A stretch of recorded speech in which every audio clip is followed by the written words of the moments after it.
Professor Yunus জাতির উদ্দেশ্যে বক্তব্য দিচ্ছেন। প্রথমে বলি, গ্লোবালি সাধারণভাবে আপনার বক্তব্য স্যার সমাদৃত হয়েছে, কিন্তু প্রশংসা পাইছে। তো স্যার 2 সপ্তাহ পার হওয়ার আগেই জাতির উদ্দেশ্যে আর একবার ভাষণ দিলেন। এটা দ্বিতীয় ভাষণ। খুব গুরুত্বপূর্ণ বিষয় থাকলে ভাষণ দিতেই পারেন। দেখা যাক আপনি কী কী বিষয়ে কথা বললেন। জুলাই আগস্ট বিপ্লব নিয়ে শুরু করলেন, বললেন বন্যা নিয়ে, আনসারদের অবরোধ, পরোক্ষভাবে গার্মেন্টস, গণভবনকে জাদুঘর বানানো, 6টা বিশেষ কমিশন, আর কারে ভোট দেওয়া যাবে না, এই নিয়ে আপনার ব্যক্তিগত মতামতকে রাষ্ট্রের নামে চালাইলেন। কিন্তু পাইলাম না কয়েকটা গুরুত্বপূর্ণ বিষয়ের আলাপ। যেমন আন্দোলনের শহীদদের তালিকার কমিশন পাইলাম না চিকিৎসাধীনদের চিকিৎসার জন্য সুস্পষ্ট পদক্ষেপ, আন্দোলনের দৃষ্টিশক্তি হারানোদের সর্বোচ্চ চিকিৎসার পদক্ষেপ পাইলাম না, নিহতদের পরিবারের সহায়তা আর পঙ্গুত্ব বরণকারীদের জন্য পুনর্বাসনের কমিশন পাইলাম না, গত 17 বছরে স্বৈর শাসনের সকল বিষয়ে তদন্ত আর শ্বেতপত্রের কমিশন পাইলাম না, পাচার হওয়া অর্থ উদ্ধারের কমিশন পাইলাম না, প্রশাসন বিদেশি মিশন থেকে আওয়ামী প্রেতাত্মাদের অপসারণ কাজের অগ্রগতির খবর। তবে কিছু কিছু বিষয়ে আপনার অর্জন আর প্রচেষ্টার প্রশংসা করতে দ্বিধা নাই। সংযুক্ত আরব আমিরাতে স্বৈরাচার বিরোধী আন্দোলনে অংশগ্রহণ কইরা কারাবরণকারী বাংলাদেশিদের মুক্ত করার জন্য আপনাকে ধন্যবাদ জানাতেই হবে।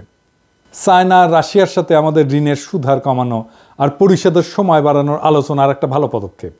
তেমনি জাইকা, বিশ্বব্যাংক এগুলো থেকে জরুরি ঋণ সহায়তার উদ্যোগ নেওয়াটাও ভালো পদক্ষেপ। পাশাপাশি হাসিনা যে শেষ সময় 60,000 কোটি টাকা ছাপায় মুদ্রাস্ফীতি কইরা জিনিসপত্রের দাম বাড়াইছে, সেটা আরও পরিষ্কার করে বলতে পারতেন, তো ছোট কইরা না আর কি। আপনি প্রাণ খুইলা সমালোচনা করতে বললেন বলেই বলতেছি। তবে আমরা বললাম আর আপনি শুনলেন কি শুনলেন না, এটা যদি ভিতরের মতলব হয় তাহলে কিন্তু বিষয়টা ভালো হইল না। আমরা তো কিছু অ্যাকশন দেখতে চাই, তাই না? নাহলে কি আর করা, তার ব্যবস্থা তো হবেই তো। কি কন? আজ আমি শুধু ধরবো সংস্কারের জন্য করা 6টা কমিশন নিয়ে, বাকি বিষয়গুলো পরের এপিসোডে আলাপ করব। যেহেতু বাংলাদেশ রাষ্ট্রের কাঠামোগুলো এখনো গণস্বার্থ বিরোধী পক্ষগুলোর প্রভাবী প্রবল, সেহেতু আমি শুরু থেকে 3টা সতর্কবাণী উচ্চারণ করে রাখতেছি। কি কি? 1 নাম্বার, এই কমিশনগুলোকে তাদের উপর অর্পিত দায়িত্ব এবং কর্মগুলোকে অবশ্যই নির্ধারিত 3 মাসের মধ্যে সম্পন্ন করতে হবে। কোনো অজুহাত বা বিবেচনাতে 3 মাসের মেয়াদ বাড়ানো যাবে না। যারা পারবেন না, সংশ্লিষ্ট সেই কমিশন বা কমিশনগুলোকে অযোগ্য ঘোষণা করতে হবে। 2 নাম্বার, সংস্কার ভাবনার রূপরেখাও এরপরে 1 মাসের মধ্যে চূড়ান্ত করতে হবে। তাইলে আমরা ধরে নিতে পারি 2025 সালের জানুয়ারি মাসের মধ্যে এই সমস্ত কর্মকাণ্ড সম্পন্ন কইরা বাংলাদেশ তার পরবর্তী ধাপে পা রাখবে। 3 নাম্বার, 2014 সালের পর থেকেই বাংলাদেশে জনপ্রতিনিধির নির্বাচন, সরকার গঠন, স্থানীয় সরকারের শাসক বাছাই, ব্যবসা বাণিজ্য এমনকি শিল্প মালিকদের সংস্থা এবং শ্রমিক কর্মচারীদের প্রতিনিধি নির্বাচন সহ ধর্মীয়, সামাজিক এবং সাংস্কৃতিক সংস্থার প্রতিনিধি নির্বাচনের লক্ষ্যে কোথাও কোনো একটা অবাধ, সুষ্ঠু, নিরপেক্ষ ভোটাভুটি হয় নাই। সেহেতু যত দ্রুত সম্ভব এদেশের মানুষকে নির্বাচন অর্থাৎ ভোটাভুটির যে আস্বাদ, এটা গ্রহণের অবারিত সুযোগ করে দিতে হবে। কিভাবে?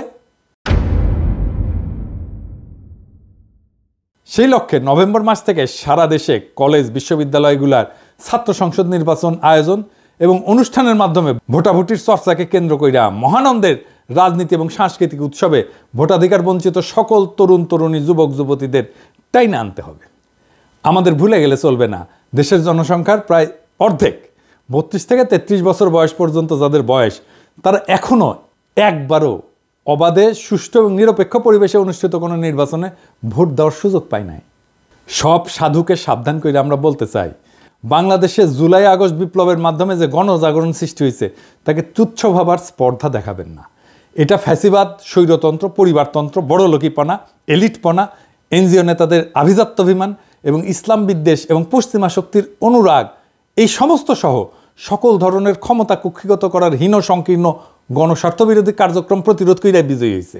ফলে পরিবার, সমাজ, রাষ্ট্রব্যাপী যে গণচেতনা এবং জন আকাঙ্ক্ষা, গণপ্রতিরোধ প্রয়াস সৃষ্টি হয়েছে, তা পরাভবহীন, অকুতভয় এবং অজেয়। রাজনীতি, সরকার এবং রাষ্ট্র সংস্কারের প্রায়োগিক ক্ষেত্র অর্থাৎ বাস্তবে যে কাজ হবে, এবার সেই আলোচনায় চলে আসা যাক। ডক্টর মোহাম্মদ ইউনূস গতকাল বুধবার এমন লক্ষ্য অর্জনের জন্য 6টা কমিশন গঠন করার সিদ্ধান্ত নিয়েছেন। এর মধ্যে নির্বাচন ব্যবস্থা সংস্কার কমিশনের প্রধান হিসেবে দায়িত্ব পালন করবেন সুশাসনের জন্য নাগরিকের সম্পাদক বদিউল আলম মজুমদার। দুর্নীতি দমন কমিশনের সংস্কারের প্রধান হিসেবে দায়িত্ব পালন করবেন টিআইবি নির্বাহী পরিচালক ইফতেখারুজ্জামান। ওনারা একবার ধরছিলাম, ওনার সম্পর্কে এখন আর কিছু না বলি। সংবিধান সংস্কার কমিশনের প্রধান হিসেবে দায়িত্ব পালন করবেন বিশিষ্ট আইনজীবী শাহদিন মালিক। বিচার বিভাগ সংস্কার কমিশনের প্রধান হিসেবে দায়িত্ব পালন করবেন বিচারপতি শাহ আবু নাঈম মমিনুর রহমান। জনপ্রশাসন সংস্কার কমিশনের প্রধান হিসেবে দায়িত্ব পালন করবেন সাবেক তত্ত্বাবধায়ক সরকার উপদেষ্টা অবসরপ্রাপ্ত আমলা আব্দুল মঈদ চৌধুরী। পুলিশ প্রশাসন সংস্কার কমিশনের প্রধান হিসেবে দায়িত্ব পালন করবেন আরেক অবসরপ্রাপ্ত সচিব সফররাজ হোসেন। তো উনাদের সিলেকশন কেমন হইল, তাই না? আসেন এটা একটু বিচার কইরা দেখি। জনাব বদিউল আলম মজুমদার, জনাব ইফতেখারুজ্জামান এবং শাহিদিন মালিক, এই তিনজন মূলত এনজিওজীবী মানুষ। এরা শিক্ষকতাও করছেন এবং মাঝে মধ্যে এখনও তা করেন। এদের সততা নিয়ে কোনো প্রশ্ন নাই, আমার নাই। যোগ্যতা নিয়ে আমার কোনো প্রশ্ন নাই, এবং কারোই কোনো প্রশ্ন নাই এদের পশ্চিম অনুরাগ নিয়ে, কোনো সন্দেহ নাই। তাহলে এরা সৎ, এরা যোগ্য, কিন্তু এরা পশ্চিম অনুরাগী এবং এরা এনজিওজীবী, ঠিক তো? আচ্ছা, অবসরপ্রাপ্ত আমলা আব্দুল মঈদ চৌধুরী সরকারি কর্মজীবন শেষ করার পর ব্র্যাকের নির্বাহী পরিচালক পদে চাকরি করার মধ্যে দিয়ে এনজিওর জীবিকা নির্বাহ করতেছেন। উনিও আরেকজন এনজিওজীবী, বুঝছেন? এনজিওগ্রাম সরকারের কমিশনেও এনজিওগ্রামী। এখনও তিনি বহুবিধ এনজিও পরিচালনার সাথে যুক্ত আছেন। এ ভদ্রলোকের সততা নিয়ে আমার কোনো প্রশ্ন নাই, যোগ্যতা এটা নিয়ে আমার কোনো প্রশ্ন নাই, পশ্চিমা অনুরাগ নিয়েও আর আমার কোনো প্রশ্ন নাই, এবং ধর্মপরায়ণতা নিয়েও আমার কোনো সন্দেহ নাই। বিচারপতি শাহ আবু নাঈম মমিনুর রহমান, ওনারা চেনেন কিনা জানি না, সমসাময়িক বিচারপতিদের মধ্যে নিয়ে এক বিরল চরিত্র, আত্মসম্মান মর্যাদা সম্পন্ন একজন সৎ, দক্ষ, যোগ্য, ধর্মপরায়ণ এবং সাহসী মানুষ। বাংলাদেশের বিচার অঙ্গনে তিনি ব্যাপকভাবে সমাদৃত ব্যক্তি। উনারই আসলে প্রধান বিচারপতি হওয়ার কথা ছিল, হন নাই। কেন জানেন? উনি হান্নান শাহের ছোট ভাই, বিএনপির হান্নান শাহের ছোট ভাই। উনার বাবা মান্নান শাহ কৃষক প্রজা পার্টি এবং মুসলিম লীগের নেতা ছিলেন, পাকিস্তানের খাদ্যমন্ত্রী ছিলেন। অবসরপ্রাপ্ত সচিব সফররাজ হোসেন একজন সৎ মানুষ, কোনো সন্দেহ নাই, দক্ষ মানুষ, সন্দেহ নাই, এবং ভীরু মানুষ, মাঝারি মানের আমলা আর কি। কোনো ধরনের সামাজিক এবং স্বেচ্ছাসেবামূলক কাজে জড়িত আছেন বলে আমি জানি না, আমার ভুল হইলে আপনারা শুধরাই দেবেন। তো প্রফেসর ইউনূস ওনার নাম বক্তৃতার সময় ভুলভাবে উচ্চারণ করে বলেছিলেন সরফরাজ চৌধুরী বলছিলেন। তো পুরা রাত কেটে বৃহস্পতিবার সকাল না হওয়া পর্যন্ত দেশবাসী জানতে পারেন নাই তিনি আসলে সাবেক সচিব সফররাজ হোসেন। এদের একজনও তরুণ বয়সে বাংলাদেশের মুক্তিযুদ্ধে সরাসরি অংশগ্রহণ করেননি, যদিও ওনারা প্রত্যেকেই তখন আমাদের স্যার জাফর ইকবালের মতো তাবড় তরতাজা যুবক ছিলেন। তবে অপ্রত্যক্ষভাবে ৭১ এবং তাদের পরিণত বয়সে এবং বৃদ্ধকালে সকলেই সদ্য সম্পন্ন বিজয়ী গণ অভ্যুত্থানের সমর্থকের ভূমিকা পালন করছেন। এই ব্যাপারে আমার কোনো সন্দেহ নাই। জাতিসংঘের তত্ত্বাবধানে প্রত্যেকটা ঘটনার তদন্ত দাবি করে বিক্ষুব্ধ ৭৪ নাগরিকের বিবৃতি, এই শিরোনামে ২৯শে জুলাই প্রথম আলোতে প্রকাশিত খবরে দেখা যায় বদিউল আলম মজুমদার, ইফতেখারুজ্জামান এবং শাহদিন মালিক সাইন করছিলেন। কিন্তু এইখানে গুরুত্বপূর্ণ বিষয় আছে, প্রফেসর ইউনূস স্যার, আপনি একটু শুনে থাকেন, আপনি হয়তো খেয়াল করেন নাই। এইখানে গণ অভ্যুত্থানের তৃতীয় শক্তির অনুপ্রবেশের যে অভিযোগ তৎকালীন অবৈধ প্রধানমন্ত্রী এবং খুনি হাসিনা তুলছিলেন, সেটার প্রতি সায় দিছিলেন এই তিনজন। কিন্তু ওই তিনজন বলছিলেন অন্যদিকে বিরোধী পক্ষ ছাত্র আন্দোলনের প্রতি সংহতির নামে একে নিজেদের রাজনৈতিক সুবিধা অর্জনের জন্য ব্যবহার করতে চেয়েছেন বলে অভিযোগ রয়েছে। এই তিনজন এই কথা বলছেন, তার মানে হাসিনার সাথে ওনারা সুর মিলাইছেন। ওই বিবৃতিতে আরও বলছেন যে এই আন্দোলন চলাকালে নাশকতামূলক তৎপরতার কারণে বেশ কিছু রাষ্ট্রীয় প্রতিষ্ঠান স্থাপনা এবং সম্পদ ক্ষতিগ্রস্ত হয়েছে, যা কোনোভাবে সমর্থনযোগ্য নয়। ওনারা বিপ্লবী সহিংসতার বিরোধী ছিলেন, তার মানে বিপ্লবের বিরোধী ছিলেন। সুষ্ঠু এবং নিরপেক্ষ তদন্তের মাধ্যমে এই সমস্ত নাশকতার জন্য যারা দায়ী তাদের চিহ্নিত করে আইন অনুযায়ী শাস্তির দাবি জানাইছিলেন তারা। তার মানে আমাদের শাস্তি দিতে চাইছেন ওনারা। কথা সত্য কি না? কি বদিউল আলম মজুমদার, শাহদিন মালিক ভাই, ইফতেখারুজ্জামান সাহেব বলছেন তো? তার মানে আপনারা আমাদের শাস্তি চাইছেন এবং বিপ্লবোত্তরকালে আপনারাই আমাদের কমিশন কইরা আমাদের সংস্কার করবেন। ফাজলামো করেন আমাদের সাথে। আপনারাই বলেন। এই সমস্ত সম্মানিত ব্যক্তিদের সম্পর্কে আর কি বলবো। শাহদিন মালিক সম্পর্কে একটু আলাদা করে বলি। উনি ভালো মানুষ, কোনো সন্দেহ নাই, জ্ঞানী মানুষ, কিন্তু কর্মী মানুষ কি উনি চোখে দেখেন না, সেটা সমস্যা না। কিন্তু উনি একজন ভীতু কাপুরুষ মানুষ, তাই ওনার জ্ঞানকে তিনি কাজে লাগাইতে পারেন না। উনি যা বিশ্বাস করেন সেটাকে আঁকড়ে ধরে শক্তভাবে তার পক্ষে দাঁড়াইতে পারেন না। আমি একটা এক্সাম্পল দিই। উনিই প্রথম শাহবাগ নিয়ে ক্রিটিক করছিলেন যে আদালতের রায়কে রাজপথে এইভাবে চ্যালেঞ্জ করা যায় না, কিন্তু তারপরে শাহবাগীদের ঠাপ খেয়া ওই শাহবাগে এসে উনি আবার সংগতি জানাই গেছেন। তো উনারা দাবরানি দিলে উনি তো ভেঙ্গে পড়বেন, তো উনার রায়কা লাভ কি? আরও গুরুত্বপূর্ণ এবং এটা খুব জটিল ব্যাপার যে শাহদিন মালিক মুজিবের তৈরি ৭২-এর সংবিধানকে মুক্তির দলিল মনে করে। 2011-র 10 এপ্রিল সুজন একটা গোল টেবিল করছিল, ওইখানে স্বাধীন মালিক মূল প্রবন্ধ উপস্থাপন করছিল এবং বলছিল যে 1972 সালের সংবিধান সত্যিকার অর্থে একটা মুক্তির দলিল। এরপর প্রায় গত 40 বছরের সংবিধান সংশোধনের যে ইতিহাস, সেটা এক কথায় মুক্তির সেই স্বপ্ন এবং আদর্শের বিচ্যুতির ইতিহাস। তার মানে সংবিধান সংস্কার বলতে উনি বুঝেন যে 72-এর সংবিধানে ফেরত যাওয়া। উনি বলেন যে বৈষম্যহীন সংবিধান করতে যা যা দরকার তা এই সংবিধানেই আছে। ফলে উনার হাতে মুজিবের সংবিধান বাতিল কইরা এবং গণ অভ্যুত্থানের নতুন সংবিধান প্রণয়নের কোনো সম্ভাবনা আছে? আপনারা নিজেরাই বলেন তো।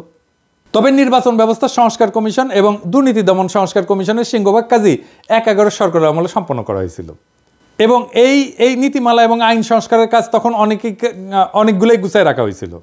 এই দুইটা পৃথক কাজের সাথে ওই সময় জনাব বদিউল আলম মজুমদার এবং জনাব ইফতেখারুজ্জামান ঘনিষ্ঠভাবে জড়িত ছিলেন। 11 সরকার তো কিছু ভালো কাজও করছিল, তো এটা ভালো কাজ করছিল। এই দুই ব্যক্তি তখন উত্তম ভূমিকা পালন করছিলেন এবং তাদের এই বিশাল অবদানকে আমি তুচ্ছ-তাচ্ছিল্য করব না, এটা করলে ভুল হবে। পরবর্তীকালে 2009 সালে বাংলাদেশের ইতিহাসের সেরা দুর্নীতিবাজ এবং গণতন্ত্র ভোটাধিকার হরণকারী শাসক পলাতক শেখ হাসিনা এই আইন দুইটাকে নানাভাবে সংশোধনের মাধ্যমে একে বিকৃত, ক্ষতিগ্রস্ত এবং দুর্বল করে ফেলছিল।